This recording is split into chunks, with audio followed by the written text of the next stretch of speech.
Translation purport by His Divine Grace A.C. Bhaktivedanta Swami Srila Prabhupada.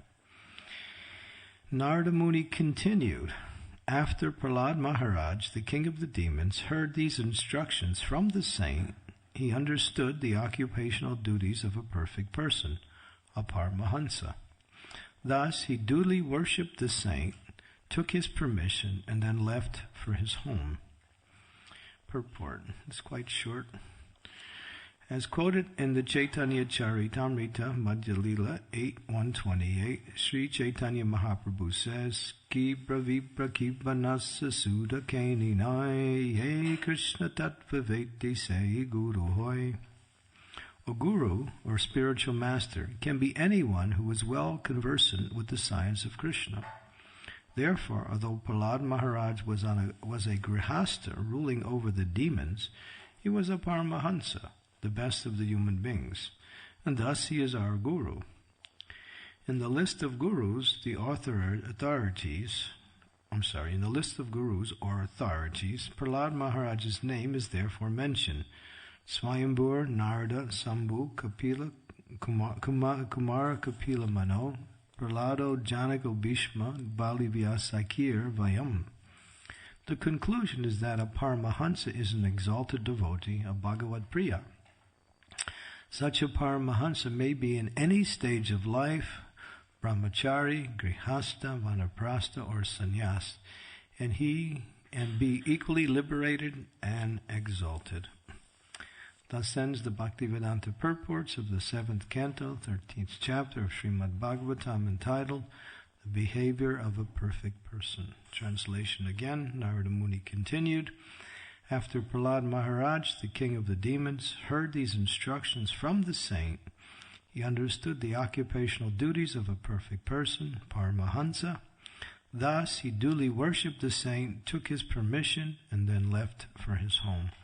Om Agyan Timidandasya Gena Jena Salakaya Chaksu Unmilitam Yena Tasmai Shri Gurave Namaha Shri Chaitanya Manobhistam Staptitam Yena Bhutale Swayam Rupa Kadam Mayam Dadanti Swampadantikam Bandeham Shri Guru Shri Yuta Padekamalam Shri Gurun Vaishnavamscha Shri Rupam Sagrajatam Sahagarad Raghanatham Vitam Tam Sajivam Sadvaitam Sarvadutam Parijana Sahitam Krishna Chaitanya Devam Sri Radha Krishna Padam Sahagana Lalita Shri Vishakam Vitamscha Hey Krishna Karuna Sindhu Dina Bandhu Jagatpate Gopesha Gopika Kanta Radha Kanta Namostute Tapta Kanchana Gaudangi Radhe Vrindavaneshwari Vrishabhanu Suti Devi Pranamami Hari Priye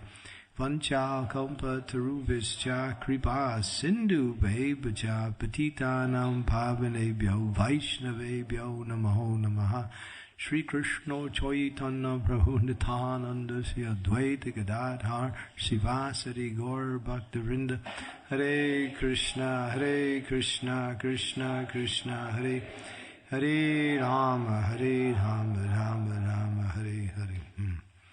Srila Prabhupada Ki Jai. So here, this is the very conclusion of this particular chapter, Behavior of a Perfect Person. Prahlad Maharaj is taking instructions from Sri Narada Muni. Prahlad Maharaj is, as is mentioned here, he's a Paramahansa. There are different stages of what we say the renounced life, or what we might say different stages of spiritual elevation, and Paramahansa is considered to be topmost. And Prabhupada makes an interesting point that Paramahansa is not simply relegated to people in the sannyas ashram or the renounced. Of course, all the ashrams have the feature of renunciation. But sometimes we think in terms of renunciation as the sannyas ashram or brahmachari. But here, Srila Prabhupada clarifies things and explains in such a way that we can understand what it really means to be a Paramahansa. that means that one, in any particular ashram or any particular occupation, can become a great soul. It's not, what we say, limited. Why? Because every soul is part and parcel of Krishna, and every soul has unlimited qualities that can be, what we say, exhibited in the perfection of one's devotional life. There's no limitation. Using another example, Srila Prabhupada would always point to Srila Bhaktivinoda Thakur and refer to him as a Paramahansa Grihastha.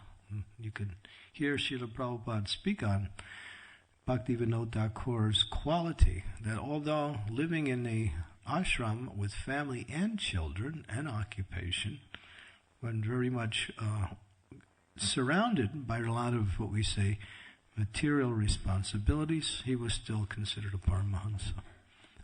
Why?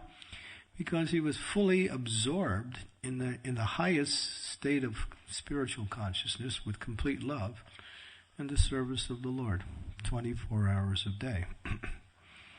So it's very instructive here to understand this point, that the highest stage is not simply limited by ashram. Even when we say grihastha, brahmacharya, even any of the ashrams can reach the highest stage. And what is that highest stage?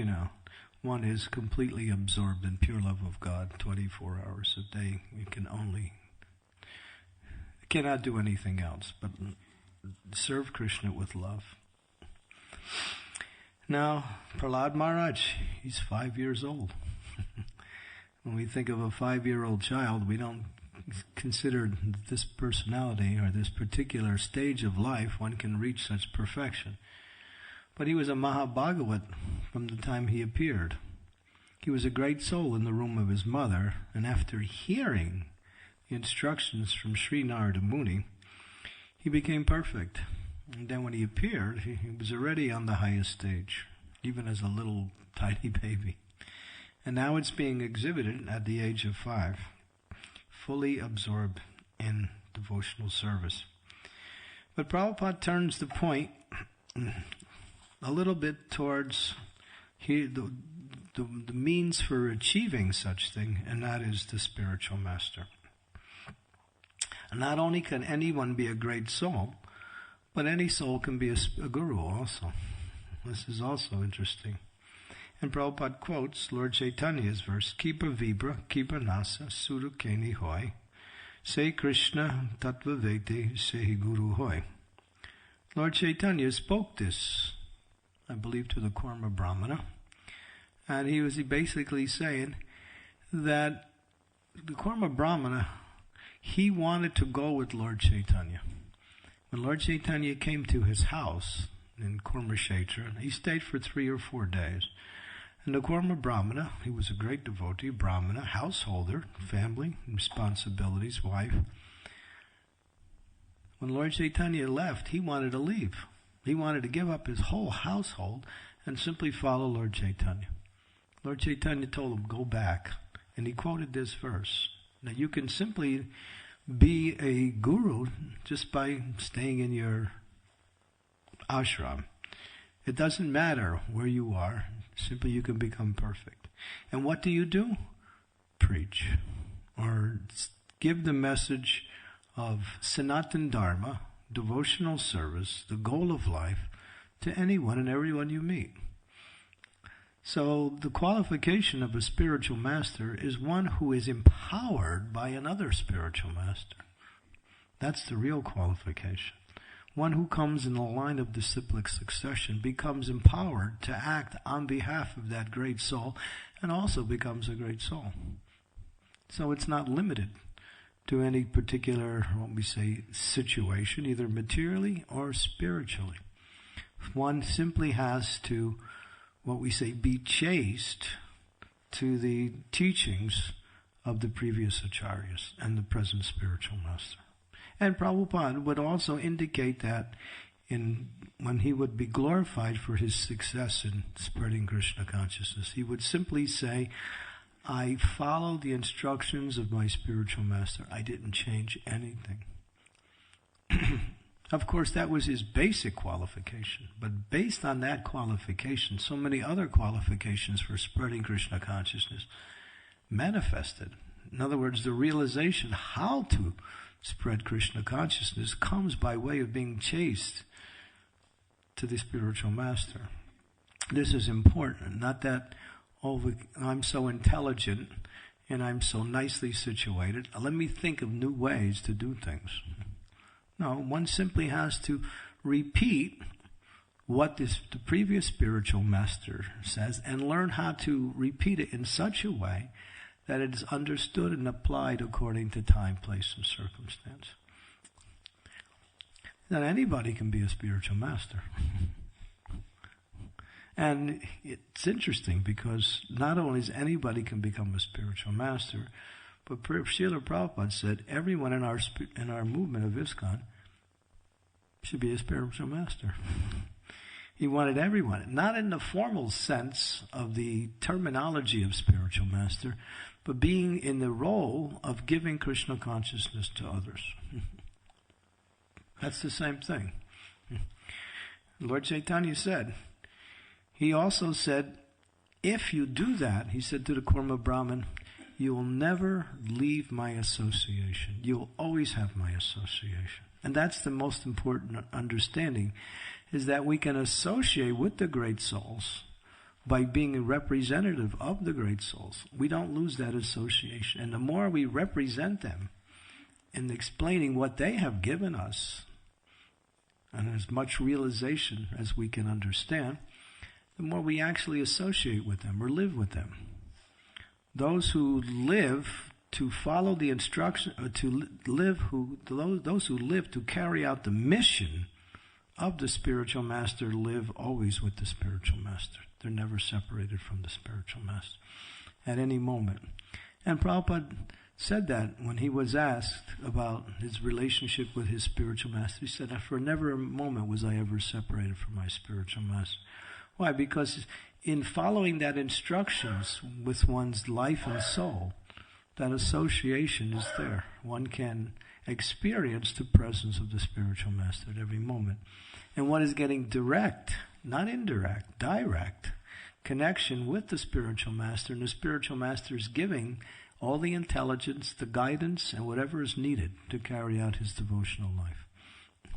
And this is the power of Krishna consciousness. The more we become connected to the source, the more we become, what we say, empowered by that same connection. Where does independent thinking come in? Or where does independent intelligence come in? How to understand the spiritual master's instructions according to time, place, and circumstance. That's the application. That takes a little bit of intelligence. It's not always clear. But as I mentioned, by following with great chastity the instructions of the Spirit, one becomes empowered to understand how to apply time, place, and circumstance. Here's the key, that it's not simply what we say repeating, but repeating with complete faith. Complete faith. One has to have faith in whatever the words of the spiritual master. Yasya Devi para bhaktir yata Devi tata guru yasyaita pratite karta prakasamatman mahatmanaha. This is a powerful verse. Amazing verse. Learn this verse and learn the purport of this verse. What does this verse say? That one who has implicit faith in the words of the spiritual master and Krishna, all the imports of the knowledge of Vedic scriptures become revealed to that person. Implicit faith automatically reveals that. That's the power. It's not based on our own qualifications or disqualifications. It's simply based on faith. Having complete faith and acting on that faith in the day-to-day life. And then, what does it mean? All the imports of all Vedic knowledge becomes revealed. Then one knows the conclusion of everything. What is the conclusion? is that devotional service to the Supreme Personality of Godhead is the ultimate principle of all spiritual activity. And Krishna says that in the Bhagavad Gita. Sarvasya Hamridisani Visto Matat Smirta Jnanam Apohanam Chat Vedaischa Saham Aham Veda Vedyo Vedanta Krid Veda Vedeva Chaham. He said, I am the compiler of the Vedas, I am the knower of Vedas, and all knowledge is meant simply to know me. That's the conclusion of all knowledge, to know Krishna. If one has a lot of philosophical and scriptural knowledge, but it doesn't lead to knowledge of Krishna or devotion to Krishna, then it's Shrama Ivri Kevalam. It's a waste of time. It's just a big false ego that one carries around. So collecting knowledge is not the goal. It is simply applying the instructions in our day-to-day life in the process of devotional service to the Lord with faith, and then that knowledge becomes revealed. Then when you come in contact with the philosophy, it's no longer theoretical. It is realized. One understands exactly what they're reading or hearing. It's not a matter of, well, it's like this or like that. It's clear. It becomes clear. So this is the power of faith in the spiritual master, and to hear regularly from the spiritual master. Perhaps some of you have had this experience, that you have heard maybe a simple philosophical teachings many times, like you hear, I'm not this body. How many times have we heard, I'm not this body?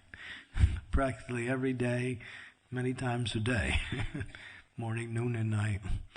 But sometimes, or at times, you might hear it, I'm not this body, and the lights go off, and yes, I'm not this body. You realize it?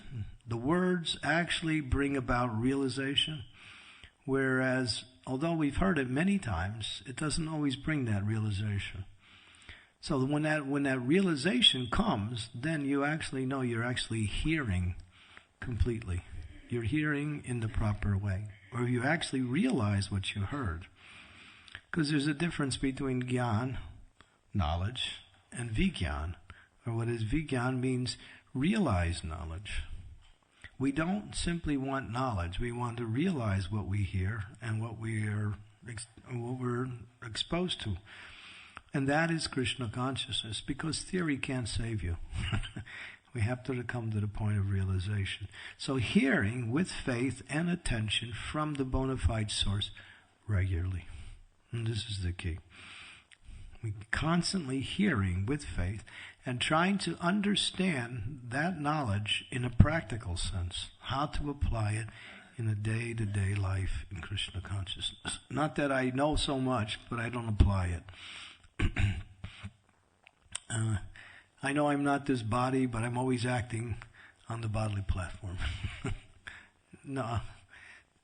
The knowledge has to come to the point.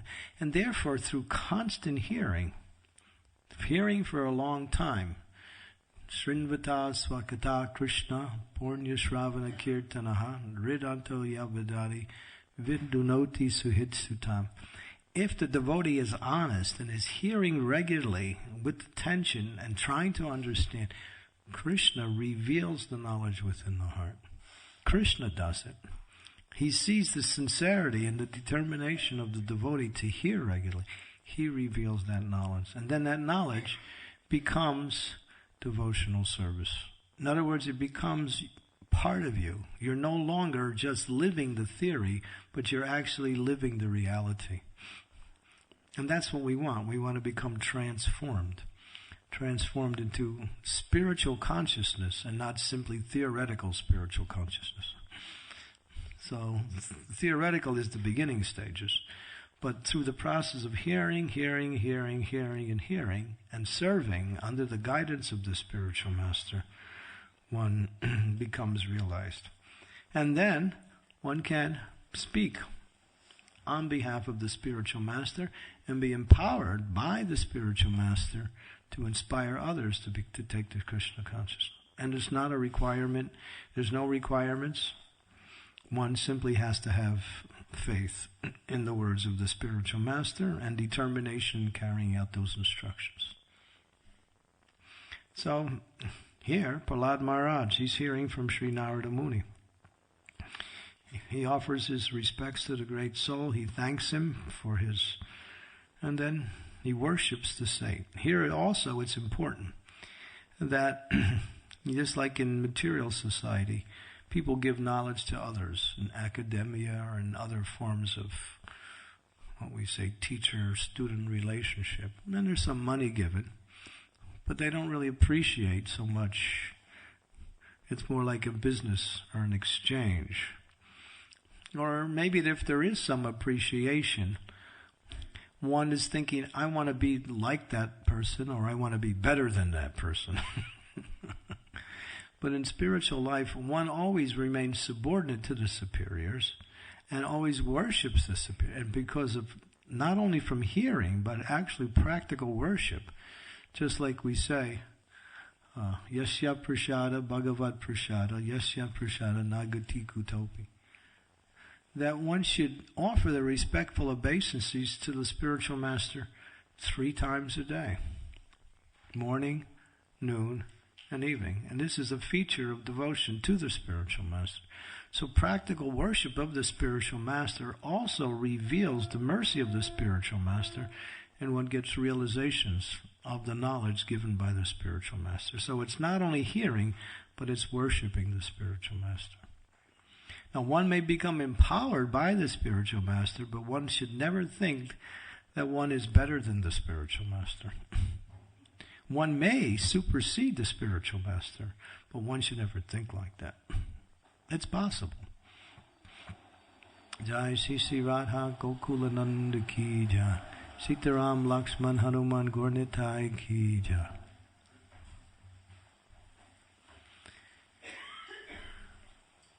Just like the Mayavadis, the impersonalists, they worship Guru. Their whole thing is Guru. Guru Brahma, Guru Nara, Guru, Guru, Guru. Guru's everywhere. The feet of the Guru encompass the whole universe. Right? And they worship the Guru. Why? To be the Guru. They worship the Guru. And they give the philosophy, the Guru is like a ladder, and when you get to the top, you don't need the ladder anymore. You push the ladder away because you've made it to the top. So the Guru is a means to get you there, but then after a while the Guru... But Prabhupada explains that the spiritual master always remains the spiritual master, even if the person becomes a self-realized Mahabhagavat.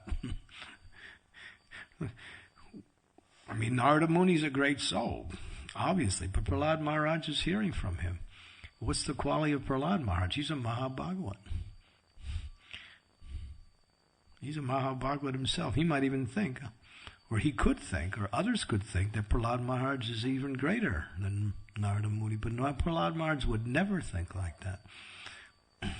Because he always understands that the spiritual master is always in the superior position.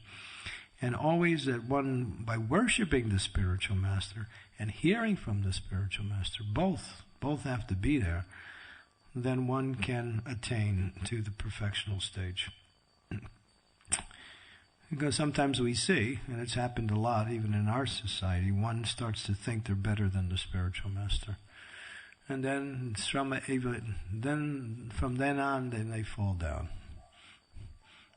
Even if they have so much knowledge and so much devotion, they'll lose it simply by that consciousness. And so one is always subordinate and always worships the spiritual master with love and devotion or attachment to serving him in all situations. So this is a very important verse because it gives the instructions. And what is the point here? It's over and over it mentions, and Prabhupada says here, what does Prabhupada say? A guru or spiritual master can be anyone who is well conversant with the science of Krishna. End of sentence. So that's the qualification. One who is well conversant with the science of Krishna. And we explain who to do that. Have faith and hear regularly from the spiritual master. And then one can be empowered to be a spiritual master.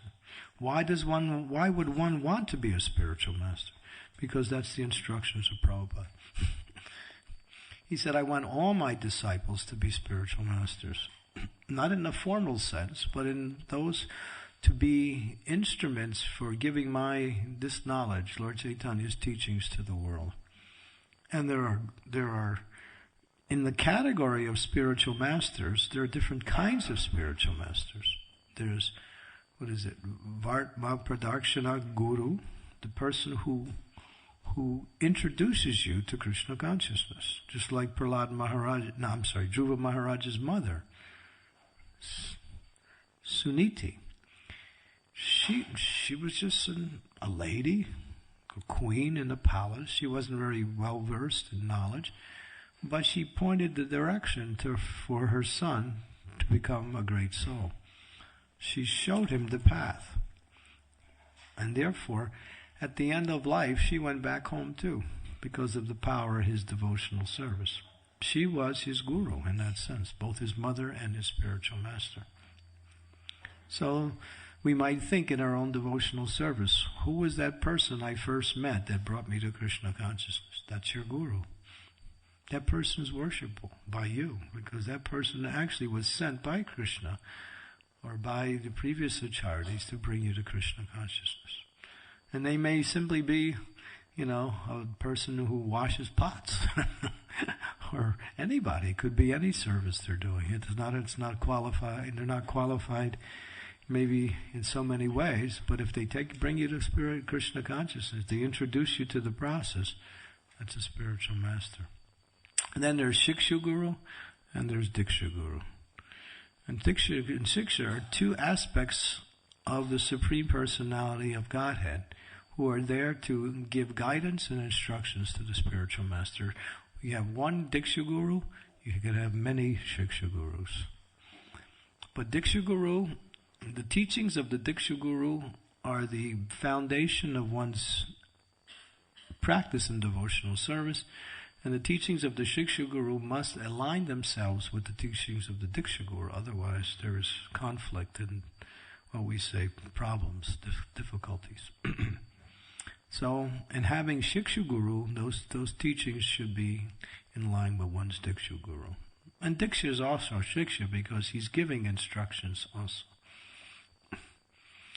So, these are the different types of spiritual masters. But Guru is one. Guru is many, Guru is one. Guru is one because what is the one? That the same message is being given. That's the oneness by different personalities. And the difference is that message is giving according to time, place, and circumstance. And by different personalities who are different, may have different qualifications. So that's the difference. So in bringing this point out, I'm trying to make the point that it's not to be guru means someone who simply knows the science of Krishna. That's all. And Prabhupada says it over and over again. In 1974, he told one disciple, Tushta Krishna, he said, you become spiritual master. Prabhupada was still here. You can't become a formal spiritual master in that sense until the spiritual master actually is no longer personally present. But Prabhupada said, you become spiritual master. Prabhupada wrote him a letter and said, I want all my disciples to become spiritual masters. So, what does it mean? At least we can come to the second class platform. What is the second class platform? That is also a platform of spiritual teacher. That is one who loves Krishna, makes friends with the devotees,